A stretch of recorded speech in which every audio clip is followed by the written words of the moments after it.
This video today is going to explain a little bit and show a little bit of the solar panels that I have.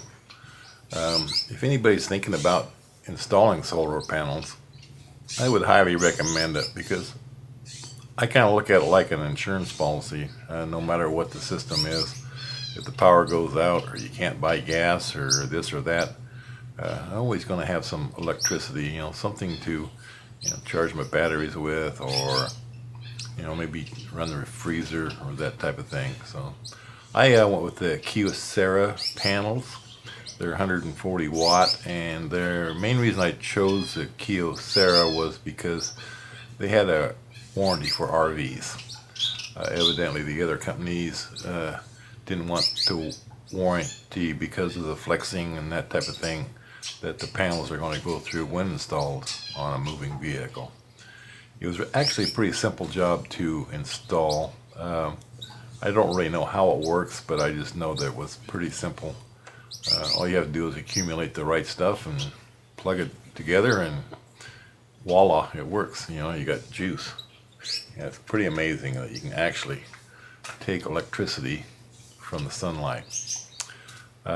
Before I had the panels, I was good for 2-3 days on the batteries. I had two 300 amp hour 6-volt batteries, and they're wired in series, so it produces 12 volts, and they'd last me, like I said, 2-3 days. Since I've got the solar panels, I don't really even worry about electricity or having the batteries up. It just seems like the when I want it, it's there, and the refrigerator is always cold. So anyway, from the solar panels, it's just a matter of running some leads down to the breaker panel, and then into the converter, and then into the battery. So this here is my battery box with the two 300 amp hour batteries. I think they're Lifeline, and the Xterra True Charge. That's a 40 amp charger, which is a little bit more money, but you can charge 150 amps battery in 3-4 hours, compared to a 10 amper or a 5 amper that's going to take you 10 times that long. So anyway, then the inverter I got, I didn't really know what the difference was between the $2,000 inverter or the 200. I chose the 200. Something about pure sine waves or that type of thing. I don't have any computers or any of that type of thing that I'm going to have to worry about. So I just went with a cheaper one that seems to work great for me. Also, the nice thing about it is, I don't have to look for a plug-in every 3 days, or I don't have to run my generator constantly trying to keep my refrigerator cold. It's just a matter of, go park in the sun, and when you get enough charge and you move to the shade. That's probably the biggest downfall is, parking in the sun on a hot area or a hot day. I always much rather be in the shade, but the pop top allows for good ventilation because I can open all the windows. This is the controller. It's a nice quality controller too. All this stuff is not top quality, but mid quality.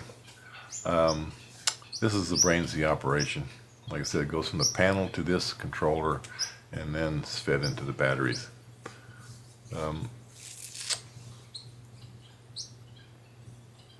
This is Mount St. Helens, in case you're wondering. We enjoy it up there. It's a beautiful spot. If you go on the backside away from the tourists, it's pretty isolated. There's just you might see one car every few hours. Anyway, back to the solar panel. I installed a breaker panel, which was important, I think, to isolate and be able to turn off the solar panels, because they're always generating electricity. They're always on, so you gotta have some way to turn it off. So this basically does that, and it's a safety issue too. This is a close-up of the charger. As you can see, he's got the battery temperature. Adjust for that and won't let them overheat. The battery type, the gel or the AGM or that type of thing. It's got a 2 or 3 stage charger, and it's got a charge status, and you can equalizer or equalize it, or it'll tell you, if there's something wrong. It'll tell you that, and how much you're charging.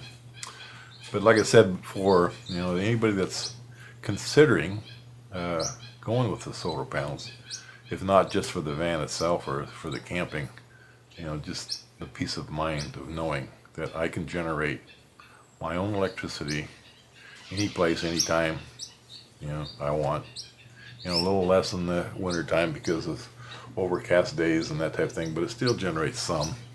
In the winter time, I just don't utilize or use the electric appliances, because I generally carry a toaster and I generally carry electric coffee pot, so it's so much easier to wake up in the morning and turn it on and get a cup of coffee. And the electric frying pan if we're somewhere where we don't want to have to get up the stove and mess with that part of it. We can just turn on the electric frying pan, cook up something, and we're good to go. So I know I probably left out a lot of things, but if you're considering doing it, just do it. It's actually pretty simple. Just do a little research, gather up the parts.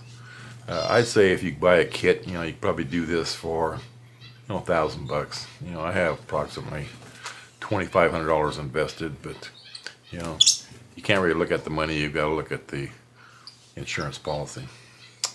See ya.